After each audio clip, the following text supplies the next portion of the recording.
आज हम एक बहुत ही चालाकी भरी तरकीब के बारे में बात करने वाले हैं, जिसका नाम है ट्रायंगुलेशन। देखिए, ये सिर्फ एक शब्द नहीं है, बल्कि ये उन मुश्किल भावनात्मक हालातों को समझने का एक जरिया है, जो किसी के भी मानसिक सुकून को पूरी तरह से बिगाड़ सकती हैं। तो चलिए, इसे परत दर परत समझते हैं। ये बात इस पूरी सिचुएशन की गंभीरता को बिल्कुल साफ कर देती है। सोचिए, ये कोई छोटी-मोटी गलतफहमी नहीं है, ये एक सोची समझी चाल है। इसका असली मकसद सीधे-सीधे भिड़ने से बचना है और दूसरों के बीच कंफ्यूजन और असुरक्षा का माहौल बनाना है। तो चलिए, सबसे पहले ये समझने की कोशिश करते हैं कि जब कोई इस उलझन के जाल में फंसता है, तो उसे असल में भावनात्मक और मनोवैज्ञानिक तौर पर महसूस कैसा होता है। ये सिर्फ कोई बहस या अनबन नहीं है, ये एक ऐसा जाल है जो रिश्तों को खोखला कर देता है और मन की शांति छीन लेता है। तो आखिर ये ट्रायंगुलेशन है क्या भला? देखिए, सीधी सी बात है, ये एक ऐसी तरकीब है जिसमें कोई एक इंसान दो लोगों के बीच के मामले में किसी तीसरे को ले आता है। और ऐसा क्यों किया जाता है? ताकि कंट्रोल हासिल किया जा सके और खुद किसी भी तरह की जवाबदेही से साफ बच निकला जाए। जो रिश्ता पहले आमने सामने का था, अब वो दूसरों की सोच और धारणाओं के एक पेचीदा जाल में उलझ जाता है। और इसका असर वो बहुत गहरा होता है। अकेलापन महसूस होना, खुद पर शक होना और एक अजीब सी कन्फ्यूजन जो हर वक्त बनी रहती है। रिश्तों में तनाव आ जाता है और इंसान भावनात्मक तौर पर बुरी तरह थक जाता है। जिन लोगों ने इसे झेला है, वे जानते हैं कि ये कितना ड्रेनिंग एक्सपीरियंस हो सकता है। अच्छा, तो ये काम कैसे करता है? आखिर कोई इस जाल को बुनता कैसे है? चलिए, अब जरा पर्दे के पीछे झांकते हैं और इसकी बनावट को समझते हैं।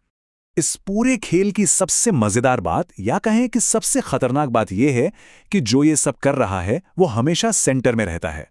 वो अलग अलग लोगों को अलग अलग कहानियां सुनाता है, जिससे सारा कंट्रोल उसी के हाथ में रहे। और मजे की बात यह है कि वो खुद को हमेशा बेकसूर और हालात का मारा हुआ दिखाता है। और यही चीज इस पूरी तरकीब को इतना असरदार और कंफ्यूजिंग बना देती है। मतलब, दुनिया के सामने एक चेहरा जो बहुत समझदार और मासूम है, और बंद दरवाजों के पीछे बिल्कुल दूसरा, जहां आधी अधूरी बातें फैलाकर और कानाफूसी करके भरोसा तोड़ा जा रहा होता है। ये जो दोहरापन है ना, यही सारी उलझन की जड़ है। तो अब सवाल ये उठता है कि इस चालाकी को पहचाना कैसे जाए। चलिए, अब हम 4 ऐसे साफ संकेतों पर बात करेंगे जिनसे इस व्यवहार को पकड़ा जा सकता है। तो यहाँ 4 मुख्य संकेत हैं जिन पर ध्यान देना चाहिए। पहला, जब कोई दो लोगों की लड़ाई में किसी तीसरे को घसीट लाए। दूसरा, जब आधी अधूरी या तोड़ मरोड़ कर बातें फैलाई जाएं। तीसरा, जब वो इंसान हमेशा खुद को बेचारा या विक्टिम दिखाए। और चौथा, जब वो दूसरों से तुलना करके कंपटीशन और जलन की भावना पैदा करे। तो ठीक है, हमने प्रॉब्लम को पहचान लिया। अब बात करते हैं सॉल्यूशन की।